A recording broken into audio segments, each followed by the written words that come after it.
Hey guys, Prowl 1701 here, and today we're going to be reviewing Attack of the Cybermen from Season 22. Just watched it on the Season 22 box set. This was voted on by my YouTube members and my patrons. This is the story they decided on. And I've only seen Attack of the Cybermen once before, so it's been great. That's back when the box set first came out, so it's been great to go back and experience this story again. I remembered being very fond of it. I liked it a lot the first time I saw it, so I was curious if it would hold up. And it does. I very much enjoyed it. Some of the incidental music was a little off-putting. Like, I think I would like this if it was rescored. Some of the incidental music was fine. It was there. But some of the incidental music, I was like, that feels a little odd or out of place. It was a little jarring at times. Maybe jarring is not the right word, but a little off-putting for what was going on. It's great seeing Terry Malloy as Terry Malloy in part one. I wish we'd got more of him. I liked his character. Had smooth forgotten he was actually a cop in this. I like the fact there's a couple times here where we have villains turning out to be pretty good dudes, with Terry Malloy's character being one of them. I hate that he got killed at the end of part one, because I did like his character. I feel like Terry Malloy's a good actor. And it's just nice to see him in Doctor Who without the Davros makeup. So that was pretty neat. I enjoyed that. I liked the location work, which, again, we mostly got in part one in the city. I liked that. I liked the Doctor messing around with the chameleon circuit and it not quite working. I don't know why, but I just do. I really like Colin's performance. Nicholas' performance is fine. I'm not the hugest fan of Perry, but Nicholas' performance is fine. But I really like Colin in this one. You know, Colin's performance in the TV show is sometimes hit or miss. He has a very theatrical performance. Sometimes it lands, sometimes it doesn't. But I really like the way he's playing it in this. It's like he's never over the top in a bad way in this one. Even when he does his unstable, it's not bad like it is in that episode. And I don't know. If this was the only episode I'd ever seen of the Sixth Doctor, I'd really like Sixth Doctor, which I do like the Sixth Doctor. He's growing on me. But he feels more like Big Finish Sixth Doctor here, where he's a little reined in. I mean, he's still a little larger than life. The Sixth Doctor just is, but it's not quite as bombastic as it is in some of his episodes, let us say. But he just feels a little more reined in while still being loud and being the Sixth Doctor. But I really enjoyed a lot of the little things he was doing with his expression, the way he was taking control of the situation. It reminds me why I like the Sixth Doctor even more than some of the more modern Doctors, because he is very in control of the situation. He feels very dynamic, very commanding, very trying to find a way to solve the problem. I like that about it. There's nothing wishy-washy about the Sixth Doctor, and I like that a lot. The Sixth Doctor just grows on me. He really does.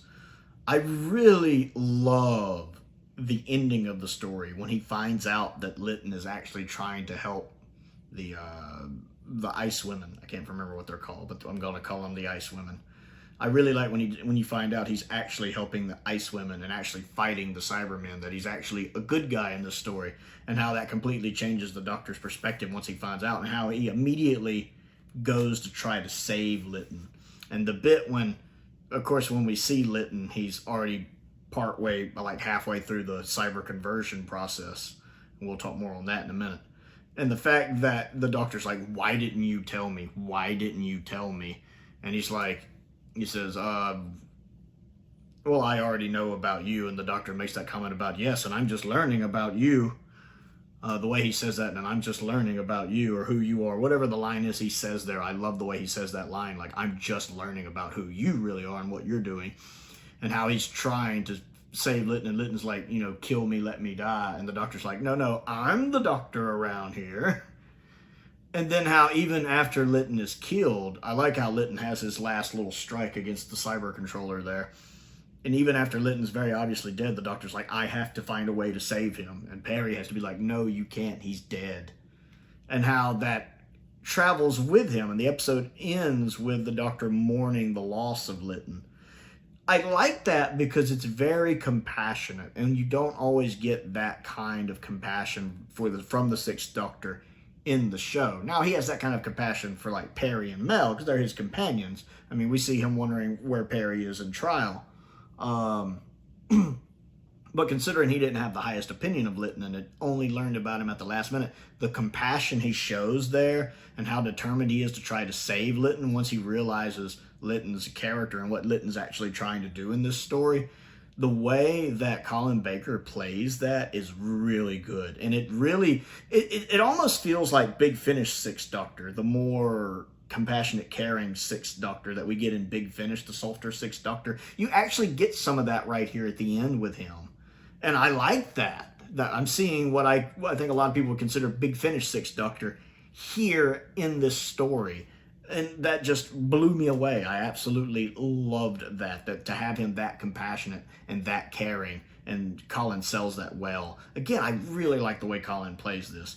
These set designs look really good. I like when they're in the sewer. That looks good. I like Telos. The location work when they're in the quarry is good. The actual tomb looks good. The spaceship is fine. I really enjoy a lot of the sets and the location work here. Of course, they're still using film. This is the final season of Classic Who to use film for the location work, and it looks really good. I mean, it's not the original film elements, of course, but it still looks really good. I like a lot of the guest characters. I love the fact they have David Banks back, of course, playing the Cyber Leader. Excellent. Destroy her at once. I love the fact we got both those lines in. And then we also have Michael back as the Cyber Controller, who, of course, played the Cyber Controller in Tomb of the Cybermen. I do like the fact they got him back as the Cyber Controller. That's really neat. Now, Attack of the Cybermen is very lore heavy. So if you don't know a lot about the lore, you might be kind of scratching your head. But I enjoyed the plot where the Cybermen have traveled back in time to 1985 so they can try to destroy or disrupt Earth enough to change the outcome of the events from the 10th planet, because the 10th planet takes place in 1986. And of course, that is when the first Doctor encountered the Cybermen and their home planet of Mondas was destroyed, whereas Telos became basically their adopted home planet. So it's neat that it has this timey-wimey, wibbly-wobbly plot to prevent the events from the 10th planet from taking place. Now, when this aired in 1985, I could see that being a little confusing for people who might not be as familiar with the lore and not have access to either the old stories or to the internet to find that out. But it's neat for someone who knows the lore, like a lot of us do, especially now, to be able to watch this episode and be like, that's cool how this is tying in with Doctor Who.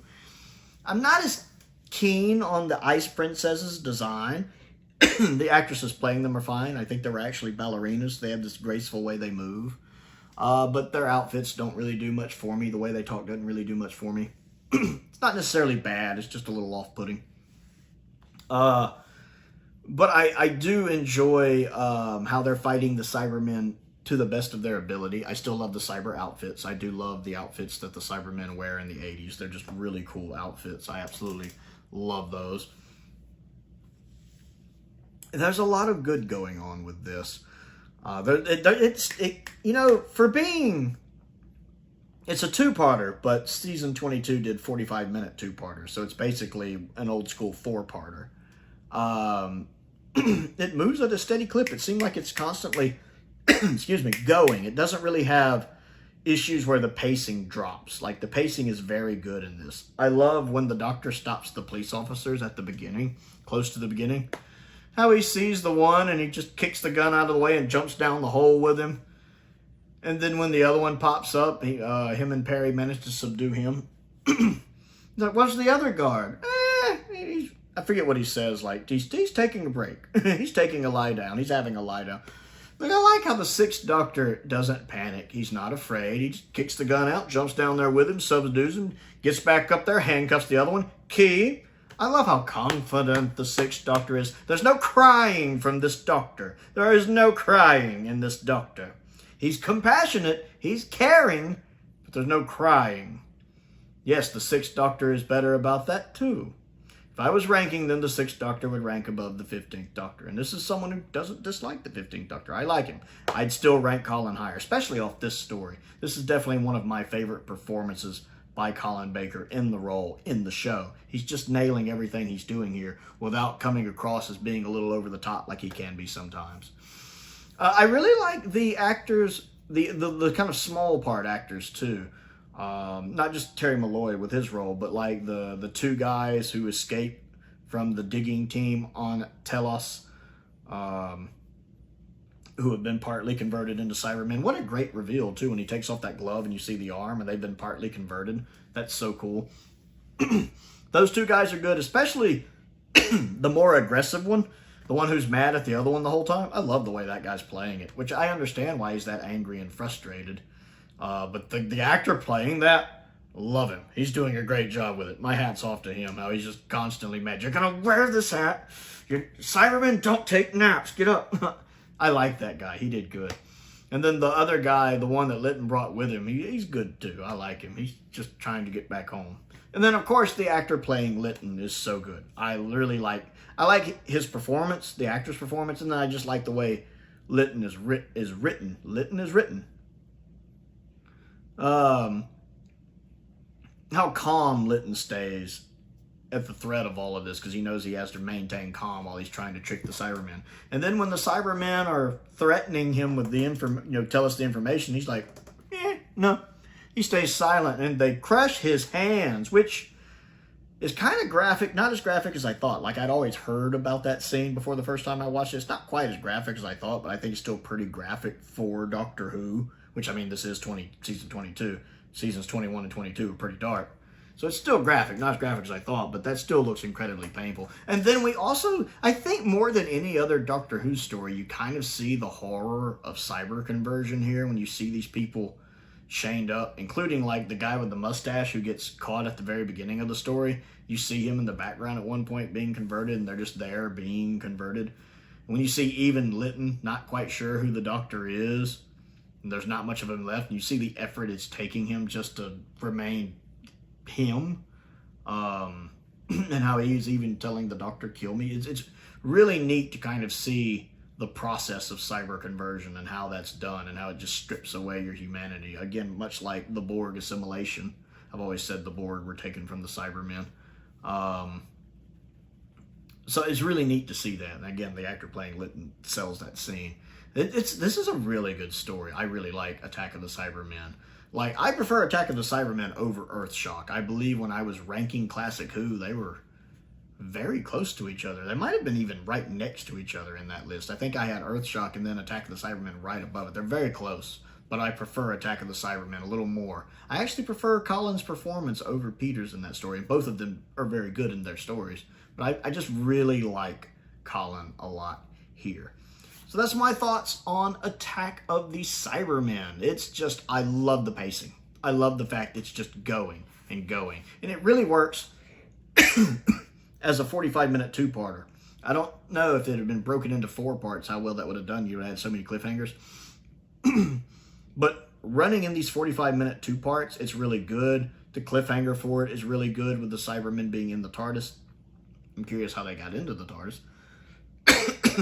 Maybe the Doctor left the door open. I don't know. But I really, really enjoy it. It just moves at a steady clip. There's always stuff going on. It never drags, and I like that a lot.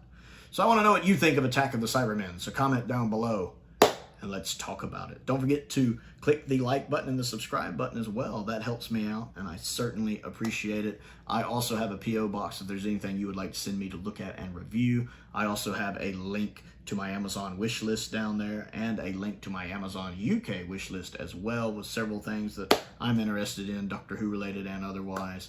I also have a Patreon if you would like to support me on that. That is actually how this video was selected for review. I do 1 or 2 votes per month, polls per month, where people can vote on stories that I do videos for. So if that's something you're interested in, check that out.